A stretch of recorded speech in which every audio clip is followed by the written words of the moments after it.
안녕하세요. 박승현입니다. 오늘은 5월 23일, 현재 시각 9시 37분. 오늘 좀 늦었죠? 결국 식단을 마무리하진 못했는데 매일 먹어야 할 일과 양이 어느 정도인지 깨닫게 되었어요. 근데 생각보다 많아요. 그래서 지금 문제에 봉착을 했는데, 문제가 뭐냐면 차근차근 설명해 볼게요. 지금 식단이 제일 이슈예요. 지금 제가 보면은 하루경과 닭가슴살, 브로콜리, 당근, 토마토, 냉동 블루베리, 마늘, 현미밥, 오트밀, 아몬드 브리즈, 바나나, 달걀, 감자, 각종 고기, 참치캔, 바지락, 고등어, 양배추, 김치류, 미역, 올리브유, 통밀 파스타, 파스타면, 카레, 소금, 후추, 양파 정도만 썼는데, 저 중에서 매일 먹는 게 뭐냐면 하루경과 닭가슴살, 브로콜리, 당근, 토마토, 블루베리, 마늘, 현미밥, 오트밀, 아몬드 브리즈, 바나나, 달걀이에요. 아, 감자까지예요. 이걸 이제 매일 저거를 이제 균일하게 나눠서 먹겠죠. 그런데 가격이 문제가 아니에요. 이거를 제가 어떻게 해봤냐면, 해보니까 칼로리가 문제예요. 저렇게 많이 먹는데, 저거를 한 개만 먹는 거 두 개 먹을 때도 있고, 감자도 막 두세 알을 먹는데, 칼로리가 저렇게 다 먹어도 1900칼로리를 안 넘어요. 제가 지금 목표 칼로리가 이제 증량을 해야 돼서 2200칼로리 정도가 나오는데, 증량이 안 돼요. 그렇다고 막 뭔가 게이너 같은 걸 먹어서 억지로 맞추고 싶지는 않고, 좀 건강하게 맞추고 싶은데, 감자도 그래서 넣었거든요. 이렇게 되면 아침, 점심, 저녁 뭐 어떻게 먹는데? 라고 하면은 제가 불러드릴게요. 아침에 하루 경과 먹고요. 운동 갔다 와서 이제 공복에 바로 먹을 넣으면 안 되니까 경과 지방 있는 걸로 먼저 채워주고, 오트밀 아몬드 브리즈, 오나오라고 하죠. 오버나이트 오트밀. 네, 오나오라고 하는데 그 미리 만들어서 할 거고, 냉동 블루베리 거기 넣을 거고, 냉동 크랜베리나 블루베리 둘 중에 하나 넣을 거고, 그리고 프로테인 마실 거고, 운동 갔다 올 거니까 바나나 먹을 거예요. 아침에 막 이렇게 많이 먹어. 그리고 점심 때 뭐 먹어요? 닭가슴살 먹어요. 당근 먹어요. 구우면 좋아요. 마늘도 구우면 좋아서 먹어요. 찐 감자를 먹어요. 응. 그러고 나서 간식으로, 그 다음 점심도 이거 꽤 많아요. 그래서 감자 3개에 닭가슴살 하나 먹으면 배부를걸요? 그리고 그 다음에 간식에 하루경과 토마토 한두 개, 그리고 생당근 먹고 싶으면 얼마든지 편하게, 브로콜리도 얼마든지 편하게인데, 그렇게 하고 저녁에 브로콜리, 현미밥, 달걀. 여기가 지금 좀 이제 그건 거예요. 뭐랄까, 조금 문제라고 생각하는 부분이에요. 분명히 저녁에 브로콜리, 현미밥, 달걀만 먹으면 배고플 거거든요. 달걀을 3개를 먹는다 해도 달걀 하나 옮겨야 돼. 그리고 저녁에 뭔가 더 먹을 수 있게 해야 되는데, 우리가 지금 지방도 부족하고 칼로리도 부족하고 뭐도 부족해서, 저녁에 뭔가 그 고등어 이런 거 있잖아요. 등푸른 생선류 그런 걸 넣으면 좋긴 한데, 지방도 채울 수 있고 건강한 지방 채울 수 있고, 근데 매일매일 고등어를 먹으면 수은 중독이 된대요. 안 좋대요. 그래서 지금 그 문제 하나에 딱 그 하나 또는 2개의 메뉴를 추가하면 되는데, 그 퍼즐을 찾다가 시간이 늦어서 호딱 리뷰하러 왔습니다. 아무튼 식단을 되게 열심히 하고 있는 중이고, 오늘은 강인함의 힘 개념 숙지만 하면 됐었어요. 따로 그 회복 탄력성 훈련은 없었습니다. 근데 다만 읽으면 읽을수록 요즘은 어떤 걸 느끼냐면, 강인함의 힘이 사실은 좀, 쉽게 설명할게요. 제가 이전에 먼저 읽었던 게 하버드 회복 탄력성 수업이었잖아요. 게일 가젤님이 하신. 근데 지금 읽고 있는 건 강인함의 힘이란 말이죠. 이 2개가 크게 다른 말을 하고 있는 것 같진 않아요. 표현 방식만 조금 다르고 개념이 거의 유사한 것 같아요.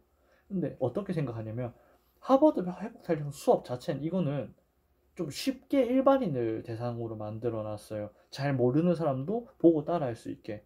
그리고 여기는 뭐가 들어있냐면, 따라만 하면 돼요. 그러니까 쉽게 말하면 노하우.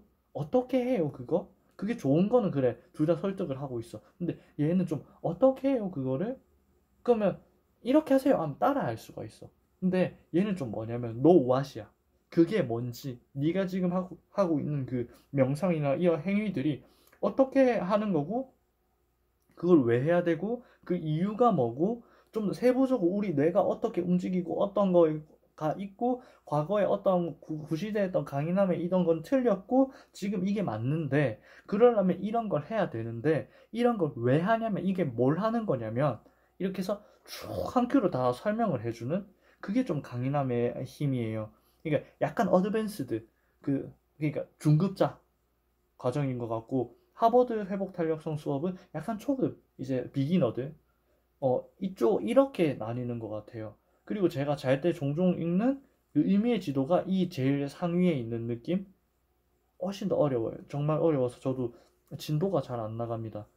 왜냐면은 머리에서 생각을 하고 이게 뭔가 찬찬찬찬 이렇게 돼야 되니까.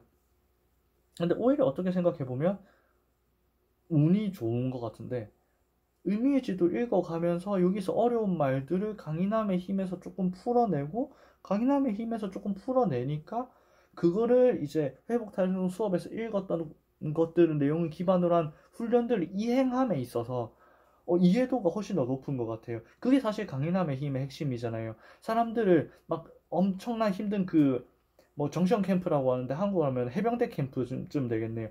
해병대 캠프를 사람들을 보내서 막, 아니면 해병대를 보내서 사람을 굴리고 이게 중요한 게 아니라 왜 굴러야 하는지를 알고 구르는 느낌이에요. 음. 걔들이 그거 왜 한다고요? 정시험 캠프를? 극한의 상황에서도 얘들이 그런 훈련들을 이행할 수 있는지 없는지를 판단하는 거, 얘들의 강인함을 길러내는 게 아니라, 그러니까 평가하는 지표 자체가 다른 거죠. 아무튼 그거를 알고 움직이는 느낌이라서 회복 탄력성 자체를 키우는데, 훈련을 하는데도 굉장한 도움이 되고, 그 개념들 자체가 스스로에게 그걸 익히는 것만으로도 되게 큰 자신감을 줘요. 좀 어떤 느낌이냐면, 이전에는 사실 저는 제 스스로가 되게 나약하고 제가 약한 사람인 줄 알았어요. 약한 사람이고 멘탈이, 그냥 남들도 그렇게 쉽게 그렇게 했어요. 아, 쟤는 멘탈이 약하고, 뭐 멘탈이 약하거나 아니면은 작은 위협에도 좀 쉽게 흔들리거나 뭐 이런 식으로 말했었는데, 사실은 그것도 맞아요. 그것도 맞는데, 좀 추가적으로 여기 좀 덧붙이고 싶은 말이 있는 게 뭐냐면, 어려워했고, 그리고 이거를 감정을 어떻게 버텨내야 되는지 몰랐고, 그리고 강인함을 잘못 알아서 그쪽으로 밀어 넣다 보니, 그러니까 나를 더 푸시하고 뭐 모른 척 해야 되고 막 남자다운 척 해야 되고, 힘든 거 있으면 이런 건 힘든 거 아니야, 이런 식으로 하는 잘못된 강인함에 대한 훈련을 하다 보니 더 못하게 되고, 더 이렇게 실패가 되고, 결국엔 이게 끝내 모여서 터지면 번아웃이 오고, 소진이 되고, 소진과 함께 오는 그런 우울이 같이 발생을 하고, 그러다 보니 학습 능력이나 인지 능력 자체는 떨어지고, 그런 것들이 모두 이해가 되는 거예요. 내가 지금까지 뭘 잘못했는지 알겠으니까. 음. 그래서 이 책을 굉장히 잘 읽고 공부를 잘하고 있습니다. 그리고 이제 뭐 다음 넘어가 볼까요? 예산 수립 후 시행 요망, 이건 뭐냐면, 그 기획을 반영을 해야 되는 변경건이 있어서 기획 변경건을 반영을 해야 되는데, 지금 뭐 지출 정의부터 해서 고정비 세모까지 제대로 잡힌 게 없죠. 그래서 가족에 대한 파트는 이제 네 번째 파트, 뭐 돈의 관리에서 지출이나 고정비가 고쳐지고 나면 이제 해결이 되는, 어떻게 보면 한 단계 업그레이드돼서 1단계에서는 할 일이 없다는 거고요. 넘어가고, 드디어 이제 주방 찬장 정리를 열심히 하고 있는데, 베란다 정리가 끝났단 말이죠. 주방 찬장을 하고 있는데 생각보다 좀 중구난방이 많아요. 좀 어떤 느낌이냐면, 다용 그 다용도장에 들어가 있어야 될 것들이 주방 찬장에 있거나 좀 이런 경우가 있어요. 그러니까 이사하고 나서 뭔가 짐을 제대로 안 옮겼다는 거죠. 쑤셔 넣기만 하고. 그런 것들을 정리를 하고 있는데 아주 만족스럽고요. 주변 환경 정리라는 프로젝트를 한 게 굉장히 내 스스로를 정리하고 내 멘탈을 정리하는데도 큰 도움을 주고, 그러니까 자기 효용감, 내가 미래에 어떠한 행동을 할 것이라고 기대하고 예측하는 것을 자기 효용감이라고 하는데, 자기 효용감이 높아지면 뭐야? 당연히 스스로에 대한 믿음이 커지죠.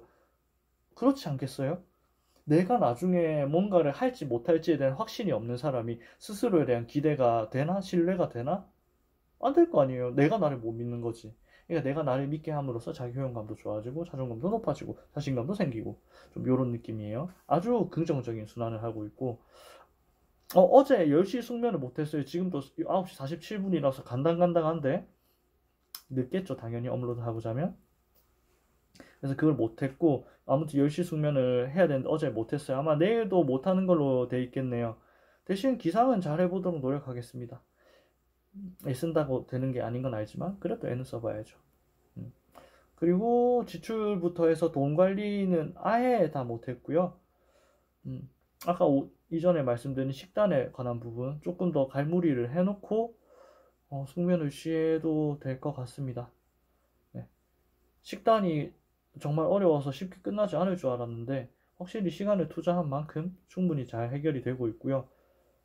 여러분이 궁금해 하실 것 같은 그래서 네 최종 식대가 얼만데 그런 것들을 먹었을 때 그리고 거기에 들어간 에너지는 어느 정도일까?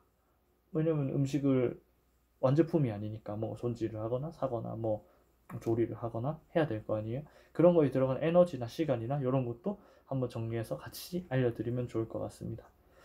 네, 오늘 그래서 정확하게 보이는 것만 하면 강인함의 힘 제일 첫 번째 50점짜리 해냈고 주방 창장 정리 뭐 0.5시간짜리 해냈고 보수적으로 보자고요. 사실 이 각각을 모두 다 해내는 게 중요한 게 아니라 이 방향성으로 계속해서 해내는 게 중요하니까. 그래서 55점 주겠습니다. 제일 중요한 거를 지난번부터 계속 해내고 있죠. 너무 기특하고 예쁜 것 같아요. 내일도 열심히 살아보겠습니다. 여러분도 오늘 하루 고생 많으셨습니다.